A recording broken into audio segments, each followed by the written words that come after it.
Today we are covering Dustin Poirier's comments about the end of a generation of fighters. Charles Oliveira gets named UFC's 2025 Forrest Griffin Community Award winner. The trash talk between Joaquin, Buckley, and Garry heats up. And a UFC fighter gets to become a full-time fighter. But we begin not with bombast, but with tragedy, and the haunting silence that follows when questions outnumber answers. Before we begin, I want to apologize for butchering the names here. I already speak funny, and then I get Cameroonian names to pronounce, and it's a recipe for disaster. But back to our main story. In Yaoundé, Cameroon, a young woman is dead. Her name was Natsama Bridget Manuela. Depending on which reports you believe, she was either 17 or 22, because apparently in the middle of national controversy, fact-checking is still optional.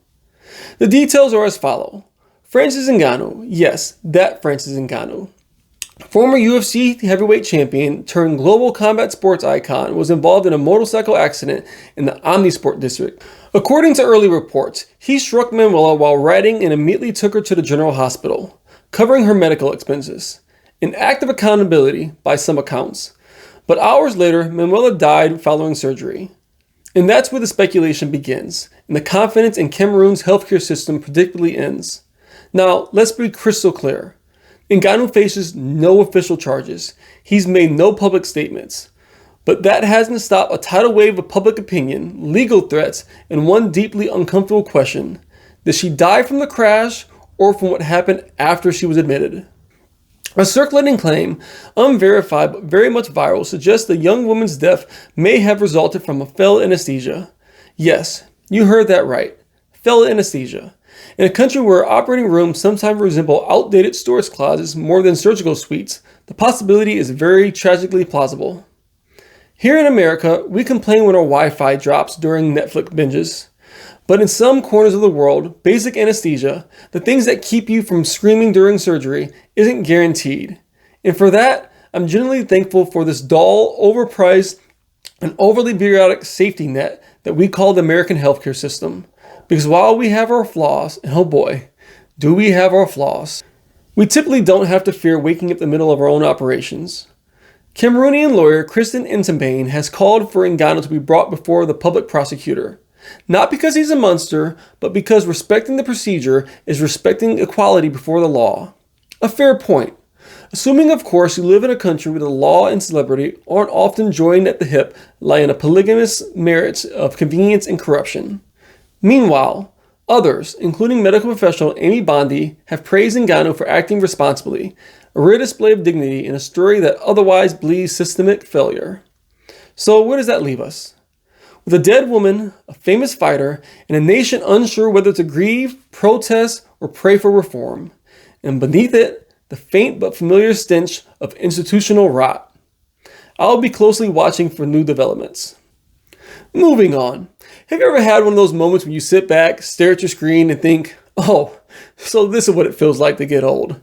I guess it's time for me to grab my rocking chair and my blanket, because today we're talking about the changing of the guard. Dustin Poirier, the guy who made his UFC debut back in 2011. Let that sink in for a moment. Back then, champions were like George St. Pierre, Cain Velasquez, Anderson Silva, and Frankie Edgar. If you were younger than me, I know you had the pleasure of hearing those names thrown around like some kind of relics of a bygone era. But let me tell you something. For those of us who are actually watching this sport grow up, it feels like just yesterday those names were the future of the sport. Guys, this isn't the changing of the guard. This is the last act of the old guard, sliding into the history books while the next generation of stars rise. Names like Poirier and Paddy Pimblett. Oh sure, they're talented. But there's something about watching the legends fade into the distance that stings in a way that words can't quite capture. Look, I'll admit it. I'm feeling old. I've watched this sport evolve since the very first UFC events, when the term mixed martial arts wasn't even fully understood by the mainstream. Now here we are, and I'm realizing that the fighters I grew up watching are retiring. Poirier saying goodbye, and I think just maybe we're witnessing the last true wave of UFC legends that we can say we watched live. It's a sign of the times, folks. And just so we're clear, I'm fine with it. Really. So here's the Dustin Poirier, and all the fighters who came before him. Your fight might be winding down, but let's be honest. You made the sport what it is today. The UFC is never going to be the same without you. Ladies and gentlemen, gather round, because we've got some truly shiny news out of the world of MMA. And by shiny, I mean the kind of gleaming positive light that stands out in a sport that's often plagued by its share of scandal and controversy. Charles Oliveira, the former UFC lightweight champion, has been named the recipient of the 2025 Forrest Griffin Community Award. Oliveira will officially receive the award at the 2025 UFC Hall of Fame ceremony in June. But I have to say, with or without the award, this is a man who's already a champion in the eyes of those he's helping. It's just nice to see a fighter who's not only battling inside the cage, but also outside of it too. And that's the kind of news I can get behind.